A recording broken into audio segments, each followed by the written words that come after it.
Perkenalkan, nama saya Fani Klasmanik dari kelas 10 MIPA 3. Di sini saya akan mempresentasikan kerajaan Hindu-Buddha di Nusantara. Yang pertama ada Tarumanagara. Tarumanagara atau Kerajaan Taruma adalah sebuah kerajaan yang pernah berkuasa di wilayah barat Pulau Jawa pada abad ke-5 hingga abad ke-7 Masehi. Tarumanagara merupakan salah satu kerajaan ketua di Nusantara yang meninggalkan catatan sejarah dan peninggalan artefak di sekitar lokasi kerajaan. Terlihat bahwa pada saat itu kerajaan Tarumanagara adalah kerajaan Hindu beraliran Wisnu. Kata Tarumanagara sendiri berasal dari kata Taruma dan Nagara. Nagara artinya kerajaan atau negara, sedangkan Taruma berasal dari kata Tarum yang merupakan nama sungai yang membelah Jawa Barat, yaitu Citarum. Masa kejayaan Tarumanagara diperkirakan mencapai puncak masa kejayaannya pada 400 sampai 600 Masehi di bawah kepemimpinan Raja Punawarman. Dalam prasasti Tugu tertulis bahwa kondisi sosial pada masa pemerintahan Raja Punawarman terus meningkat dengan memperhatikan kedudukan kaum Brahmania sebagai tanda penghormatan kepada Raja Dewa. Agama yang dianut oleh Raja Punawarman dan rakyatnya adalah Hindu Siwa dengan kaum Brahmana sebagai pemegang peran penting dalam upacara. Menurut prasasti Tugu, wilayah kekuasaan Kerajaan Tarumanagara meliputi hampir seluruh wilayah Jawa Barat, yakni dari Banten, Jakarta, Bogor, hingga Cirebon. Masa keruntuhan Kerajaan Tarumanagara terjadi setelah kerajaan ini dipimpin oleh raja generasi ke-13 yang bernama Raja Tarusbawa. Raja Tarusbawa adalah menantu Raja Linggawarman yang digantikan karena meninggal.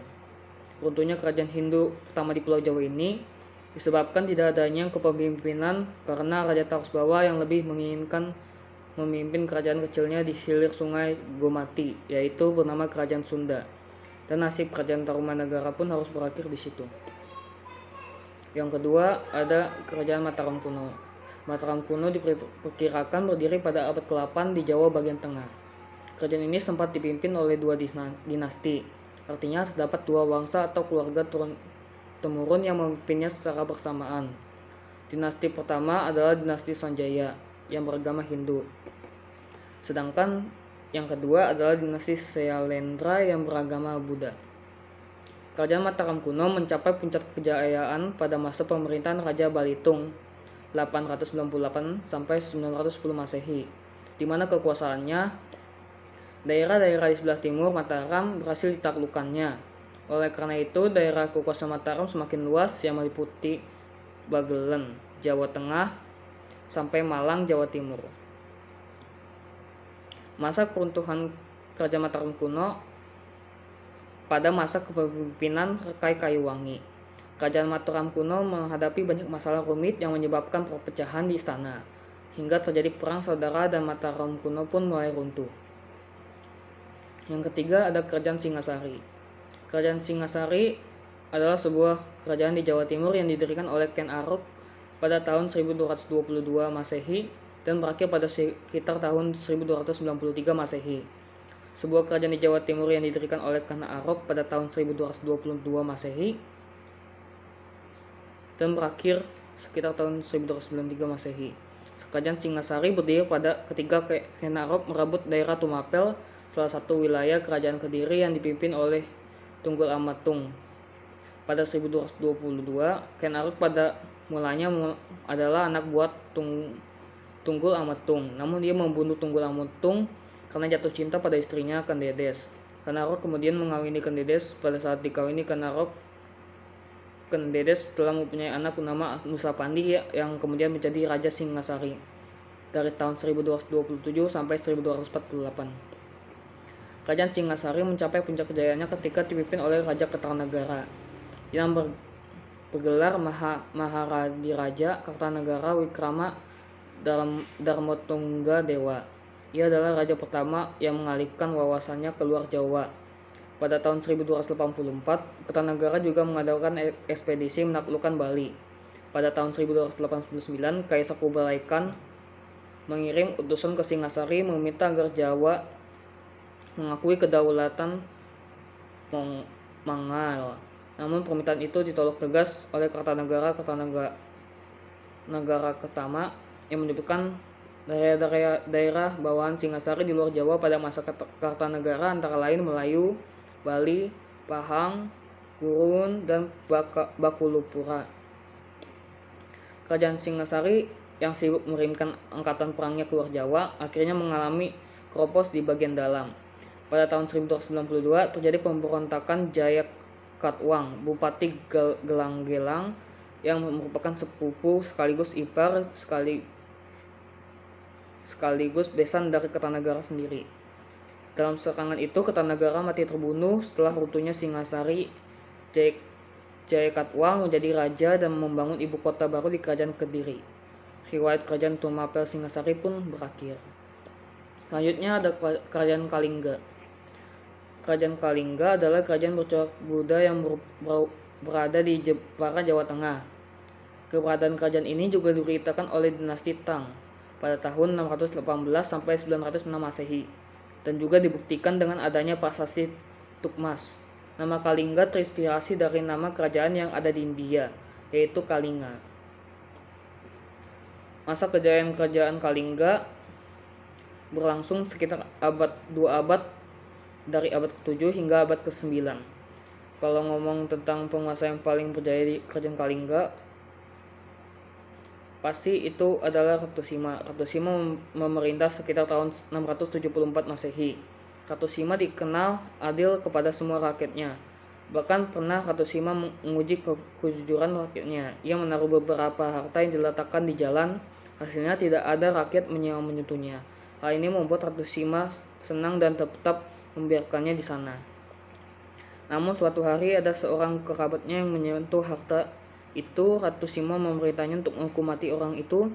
Namun banyak orang yang tidak setuju hingga hukuman itu diringankan jadi potong kaki. Kerajaan Kalingga bertahan kurang lebih selama 1 abad, menurunkan penguasa-penguasa kerajaan Hindu-Buddha di Jawa pada masa mendatang. Kerajaan ini runtuh setelah Ratu Sima membagi kerajaan Kalingga menjadi 2 untuk anak-anaknya. Tidak jelas apa alasan pembagian kerajaan ini yang dilakukan, dan itulah akhir dari kerajaan Kalingga. Selanjutnya ada kerajaan Pajajaran. Kerajaan Pajajaran merupakan kerajaan yang didirikan oleh suku bangsa Sunda. Kerajaan ini terletak di Pulau Jawa bagian barat. Pada masa kejayaannya, wilayahnya membentang dari Cilacap hingga Banten. Nama lengkap dari kerajaan ini adalah Kerajaan Pakuan Pajajaran. Pakuan yang berarti paku dan Pajajaran yang berarti sejajar. Oleh karena itu, Pakuan Pajajaran disebut paku yang sejajar. Masa kejayaan Kerajaan Pajajaran ketika memerintah Sri Baduga Maharaja, Kerajaan Pajajaran dibuktikan dengan adanya telaga yang besar yakni Maharena Wijaya. Kemudian bangunan jalan yang menghubungkan antara ibu kota Pakuan dengan Winagiri. Pertahanan ibu kota juga ditentukan dengan memberikan desa perdikan kepada semua pendeta dan pengikutnya supaya memantapkan kegiatan agama serta membuat kebinihajian, kabutren, kesatriaan, asrama prajurit, pagelaran, formasi tempur, dan permintonan tempat pertunjukan, memperkuat angkatan perang, mengatur upeti dan raja-raja bawahan, dan menyusun undang-undang kerajaan. Runtuhnya kerajaan Pajajaran disebabkan oleh serangan dari Kesultanan Banten yang disebabkan itu. Selain itu, Malaino Yusuf telah memboyong Palangka Sriman Sriwancana atau singgasana raja dari kerajaan Pajajaran ke Keraton Surosowan. Hal ini menandakan bahwa tidak akan ada raja lagi di kerajaan Pajajaran karena singgasana raja telah dipindahkan. Akhirnya kerajaan Pajajaran runtuh pada tahun 1879 dan Maulana Yusuf naik takhta sebagai penguasa kerajaan Sunda. Selanjutnya ada Kerajaan Kutai. Kerajaan Kutai adalah kerajaan tertua di Indonesia. Bahkan kerajaan ini adalah kerajaan Hindu-Buddha pertama di Indonesia. Kerajaan ini diperkirakan telah berdiri semenjak abad ke-5 Masehi atau kurang lebih 400 Masehi. Letak kerajaan Kutai diperkirakan berada di daerah Muarakaman, di tepi Sungai Mahakam, Kalimantan Timur.